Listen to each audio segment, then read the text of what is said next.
Welcome to this year's, not seafood conference, but our seafood lunch. And our guest is Neal McCluskey from CATO. He's, as many of you probably know and are familiar with, is the director of the Educational Freedom Project the Educational Freedom Group at CATO. And he's been very helpful to seafood and the foundation over the years, and is just an expert in the field, both in policy, public policy, and legislation. And I think this battleground map that he's created, this policy battleground map, will be very helpful to your groups out there. And I'm hoping that you'll enjoy the time here with Neal. And I would like to go ahead and let Neal take over, and I will hand it over to Neal. Great. Thank you very much, Don. Thank you, Sifu, everybody coming today. I am going to talk about the public schooling battle map, what it is, but in particular, why we have it, what it illustrates, and what we hope people will get out of it. I am, as Don said, I'm the director of the Center for Educational Freedom at the Cato Institute. So we do mainly school choice work, but also higher ed, pre-K, and lots of other education policy work. So I'm going to talk about the public schooling battle map. The first major accomplishment is I'm going to try and share my screen that has the battle map. And with any luck, you'll also be able to see the URL of that battle map. So here it is. The URL, I think you should be able to see it. It's just at cato.org /public schooling battle map with a dash between each word. But you can always Google it if you're not seeing it right now. Or, if you just don't remember, just put in public schooling battle map and you'll find it. So a little bit about, first of all, why I started this battle map. Well, maybe I'll tell you basically what it is. The public schooling battle map is an interactive database, basically, of values and identity-based conflicts in public schools. You can sort of use shorthand for values and identity-based conflicts, culture war. That's a term we hear more and more these days. It was a term coined in the early 1990s. But it's about battles people have to fight in public schools about things that are very personal to them. Their identity, that can be their ethnicity, racial group, lots of things like that, their religious group, or their values, which can include their religious values, but other moral values, things they think are right and wrong. They have to fight about whether or not the public schools teach what they want or somebody else wants, who wins and who loses. So the genesis of this map, and then I'll get a little bit more into its functionality. But as with many things in education policy and the work I do, the reason we ultimately created this battle map was because something made me kind of angry. We do school choice work, as I mentioned, and very early on, something that I heard a lot was that public schools were the foundation of our democracy, and they are what took diverse people and unified them and made them one, and that if we didn't have them, so that's their function, public schools take diverse people and bring them all together. And if we didn't have them, if we had school choice, people able to take education money to the school that they want rather than the one they are assigned to based on their home address. If we had that, we're told we would be balkanized. Everybody would sort of go off into their own little group and we'd kind of break apart. And not only that, but the implication was that we would be separate, but also fighting with each other, which is a little counterintuitive, that we would go off and be sort of isolated, but then also in combat. And I thought that didn't make sense. Logically, it doesn't make sense. It makes some sense, but logically you would think, well, if we have diverse people with diverse values who want different things out of education, making them all pay for one system of government schools and then assigning them to schools based on their home address is actually a perfect way to set up conflict. Because if we don't agree on what schools should teach, and there's a political process to decide what everybody will learn in the schools everybody has to pay for, that seems to be a way to create conflict. And that conflict puts people into warring camps, makes them enemies. On the flip side, school choice says, look, you don't have to be in a war or a battle with your neighbors to get the schools to teach what you want if it's different from what they want. The way we would have peace is money follows the child and you get what you want and your neighbor gets what they want, you don't have to fight about it. And so I'd seen repeated over and over as if it were established truth that the public schools unify us and school choice would divide us. And I said, well, that just doesn't make sense. And so over the 2005-2006 school year, I simply collected values and identity-based conflicts in public schools across the country. And I found at least one of these sorts of conflicts in every state except, I think, Wyoming was the only one that didn't have one. And there are not a lot of people in Wyoming. And this all culminated in a CATO policy analysis, which is basically a 20-page, roughly, paper that's sort of like an academic journal article, but written for a lay audience. It was called Why We Fight, How Public Schools Cause Social Conflict. And it first off laid out the basic logic that I just shared with you, that if you force people with diverse needs and values into one system, they have to get into political conflict to make that system do what they want versus things they don't that their neighbors may want. And I talked about this isn't just a theoretical thing. These conflicts happen now, and they happen everywhere, in stark contrast to the narrative that we hear repeated over and over that public schools unify, school choice is divisive. So I wrote this paper and I continued to collect these stories about, the values and identity-based conflicts in public schools around the country. And eventually I said, well, I shouldn't just keep collecting these things. We should make a place where people can go to see whenever they want that these sorts of conflicts are commonplace, that this isn't rare, this isn't something that doesn't happen, again, in stark contrast to the narrative. And so we put together the public schooling battle map, which you see, which is this interactive map where you can find, as I scroll down, I have it set to 2023, that's a mistake, we'll reset it. You can see, first of all, over about 20 years, as soon as it loads up, there we go, we have lots of conflicts across the country. Every state has them. And you ultimately will be able to select by year, by state. For a long time, you could select by district. One of the things we learned running this map, though, is sometimes the people who provide the mapping software no longer support it. So you have to find new mapping software. So we're actually in the middle of something of a renovation of the map as we have moved to new software and are putting back in some of the functionality we've had before. So in the future, the very near future, you'll be able to select by district as well as year and state. But right now you can look at the year, you can select by state, or you can look at different types of conflicts. Freedom of expression. Do you have the right to free speech versus what about, maintaining order in the school, or so people don't feel that they are ostracized by people saying things that they're, not nice about them, that may damage their ability to be educated. Curriculum battle, moral values, lots of things that you can explore. But so we created this so that there was sort of one-stop shopping to see these sorts of conflicts. We also put the 5 most recent ones based on dates that we have found. You can see those under latest battles. We often are updating battles. So even if something happened 3 years ago, like a court case, and it's gone to another court and there's been another ruling, then we will update that battle. But this is to illustrate that we are constantly seeing people forced to fight over basic things, basic values, basic identity with their neighbors. And it's so that people can see it. And I was hoping that reporters would see it. Reporters who will often cover in a particular district some sort of values or identity-based conflict. And they will usually report it as one side versus the other, but not really look into what is causing this. Is there an underlying reason that we see these conflicts rather than just one side versus the other? Also, if someone was covering a particular battle in a district, maybe about the teaching of creationism, they could look on this map and find other districts and see how those were resolved. And people in school districts facing those sorts of conflicts could see where else they happen. So I wanted it to be a place people could go to see what public schools are doing and maybe to see that what's happening to them isn't all that out of the ordinary.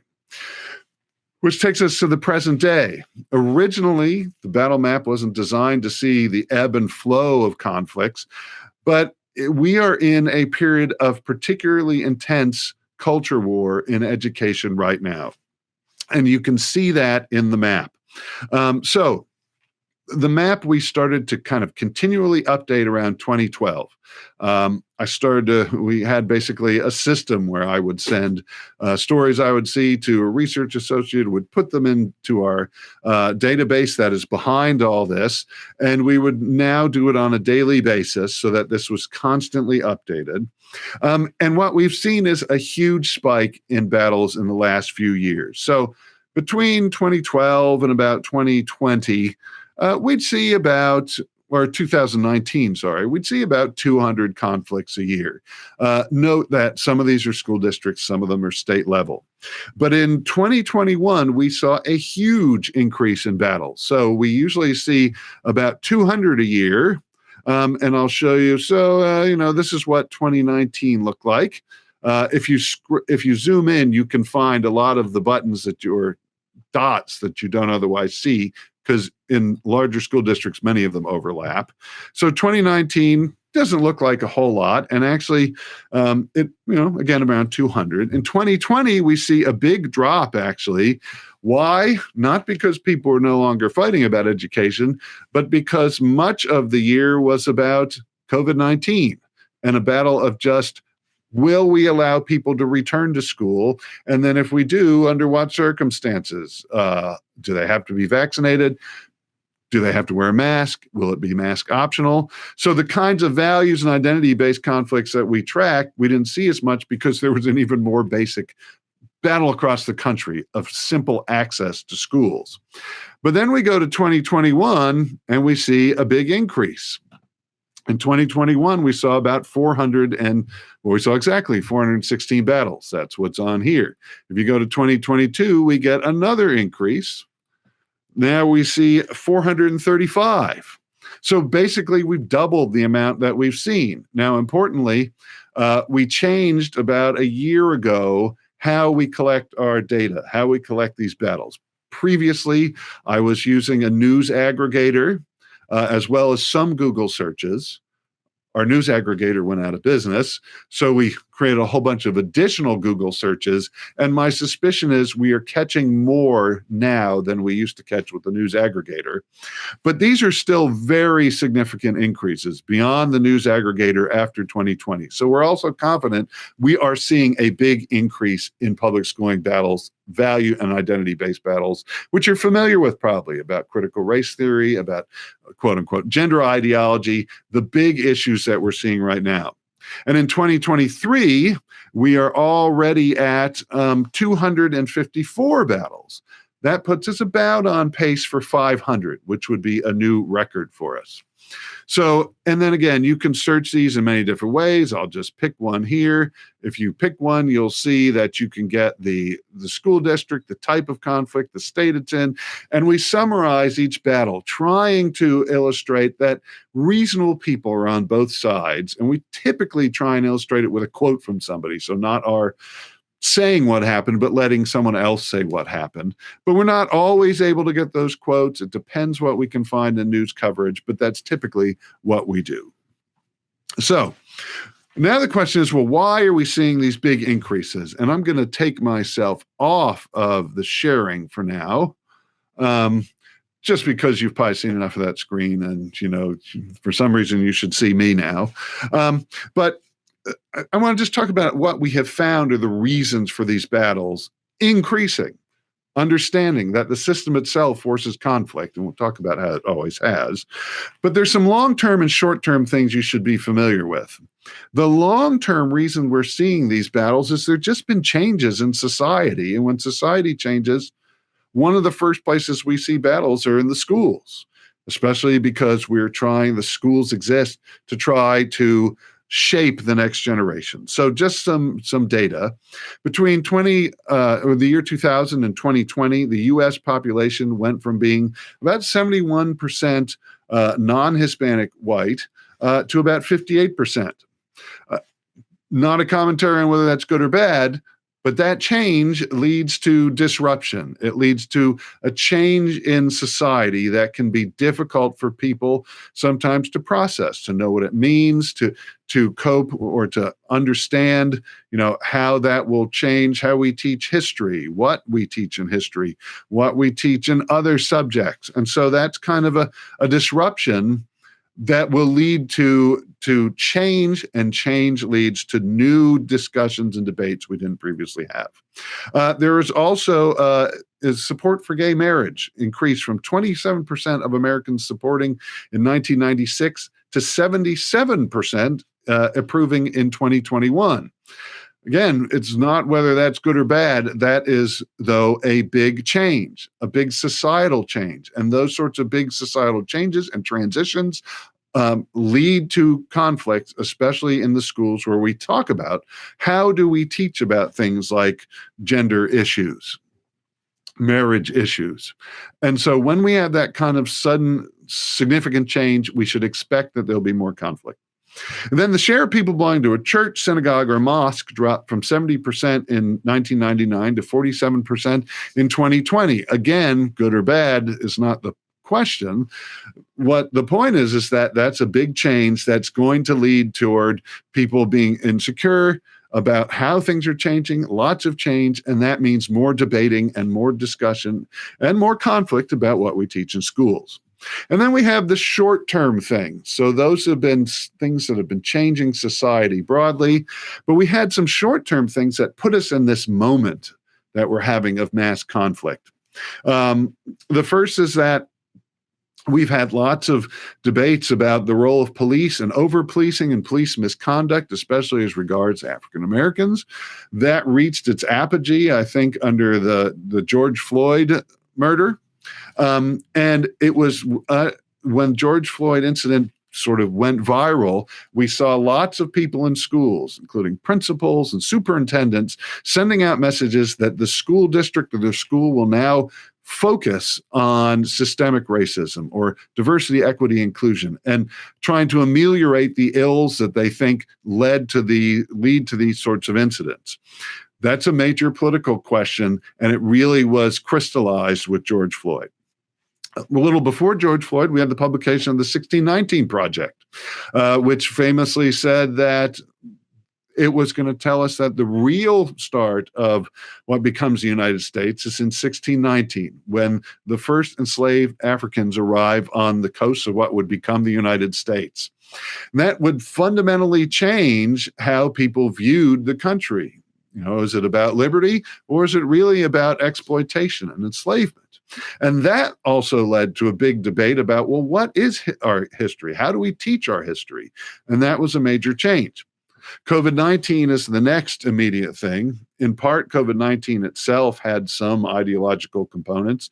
The debate about whether or not to reopen schools and whether or not, when you reopen, to require vaccinations or not, to require masking or not, had ideological alignments. Conservatives, liberals, generally on different sides.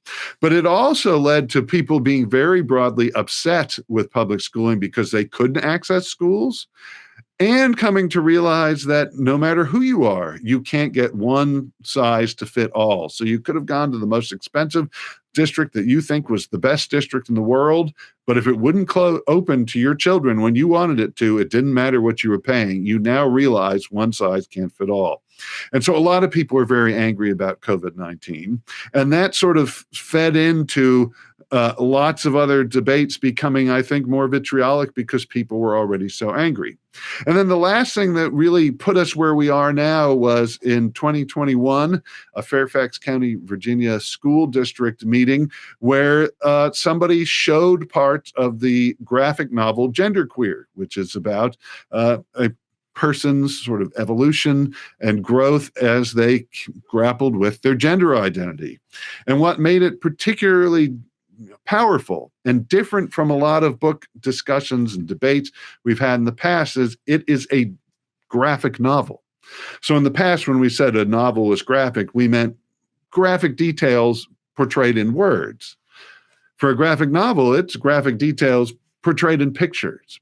And this really catalyzed a lot of the quote unquote book banning battles we're having now. Is people came to realize that this kind of material is in their schools. They also started to see some of that under COVID-19, where their children were receiving instruction at home on computers so parents could more easily see it. But I think it was the sort of revelations about genderqueer that really have spurred a lot of the book debates that we're having now. So again, it's crucial to remember, though, that these are not new debates. Public schools have been the site of values and identity-based conflicts from day one, sometimes even violent. So one of the earliest was the Philadelphia Bible riots, which was about whose version of the Bible, Catholic, Protestant, or no version of the Bible, would be in the Philadelphia public schools. This was in the early 1840s. By the time those riots were over, there were tens of people dead, hundreds of people wounded, and millions of dollars of property damage, including churches razed to the ground. And it was ultimately because of the schools that were supposed to unite us, causing people to literally fight over whose version of the Bible would be in those schools that were supposed to unite people. So this isn't new. We've seen this. If you know the Scopes Monkey trial, of course, that's very famous. But we've seen this for a very long time. In fact, the reason I wrote the original paper I mentioned was because the town of Dover, Pennsylvania, was essentially revisiting the Scopes Monkey trial, and there was an ABC News story about how that debate about creationism and evolution in the schools was tearing the people of the town apart. So if you want to learn more about this, by the way, there are some good readings. I have to promote my own book in part, and I'll just hold it up, although I could share the screen too, but I'll hold it up. There we go. It's The Fractured Schoolhouse. The reason I mention it is because a lot of what I'm discussing, I go a lot more in depth in that book. So if you want to learn more about it, my own thinking, you can find it much more deeply in that than anything I could just say on here. It's a Roman and Littlefield book. I'll just share my screen, I guess, because why not? And then you can see it just for a moment. So there it is. I have a promotional code. So if anybody would like it, I think I could probably send it to Don. And I think that code still works, although I'm not certain because it is slightly expensive.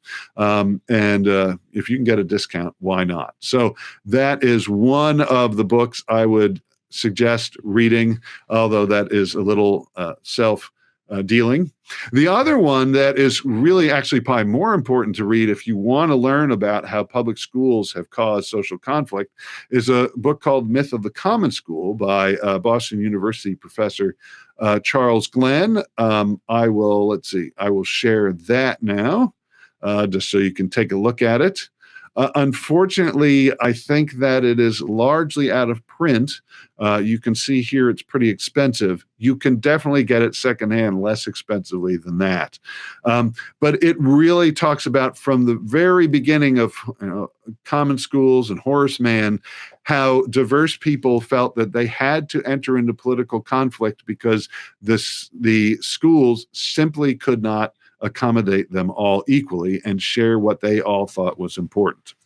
I should also point out that unions have a lot to do with this. The NEA and the AFT have been very much on this sort of liberal, progressive side of trying to get public schools to do things that liberals and progressives want as opposed to conservatives. And it's the unions that have done a lot to keep school choice out of people's hands. And school choice is how we don't have to fight our neighbors. That's how we all seek out the education we want without conflict. That is the key to peace, is school choice, letting money follow students. And it's worth noting, and Charles Glenn writes about this and others have, that school choice is actually common in many other parts of the world. If you go to Europe, many European countries let you choose among a whole bunch of different schools, Catholic, Protestant, non-sectarian. In the Netherlands, if you can get 20 families basically to say they want a school, they can get that funded.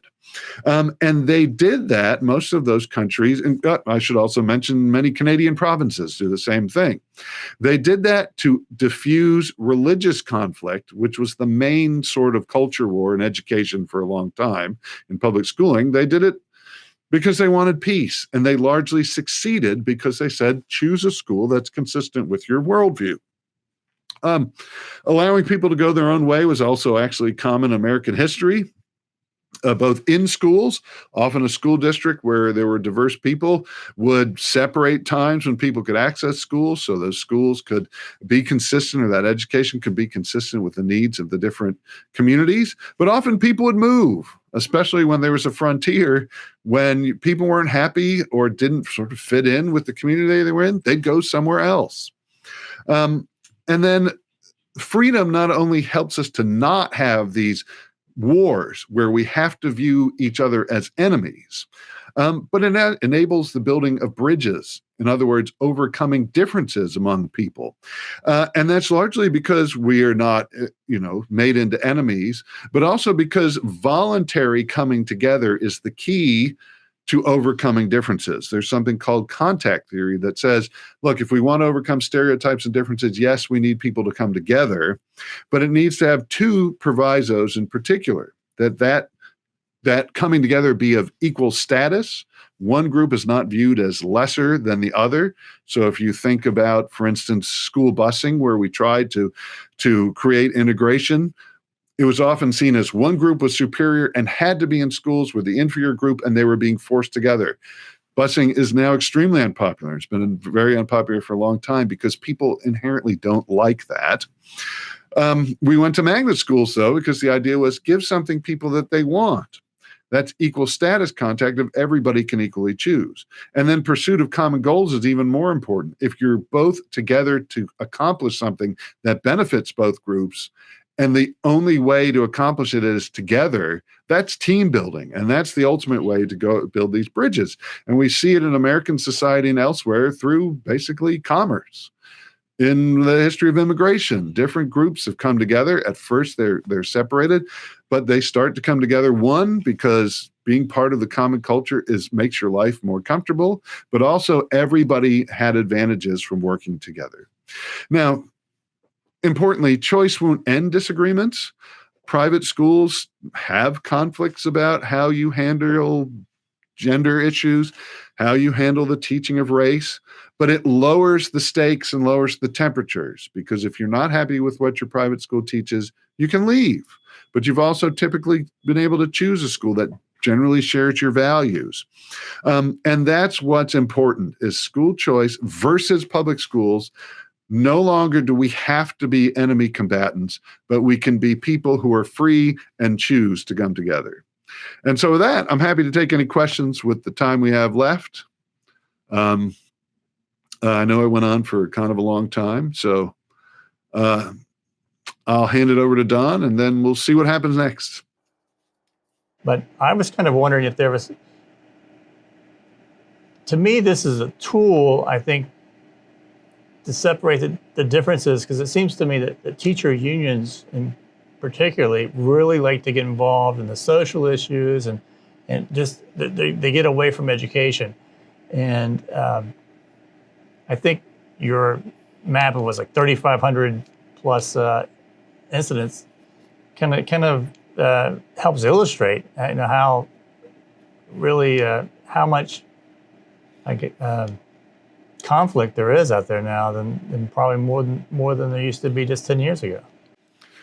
Yeah, well, there's definitely been more in the last few years than there were 10 years ago. And the unions, first and foremost, the bad thing they've done is block choice.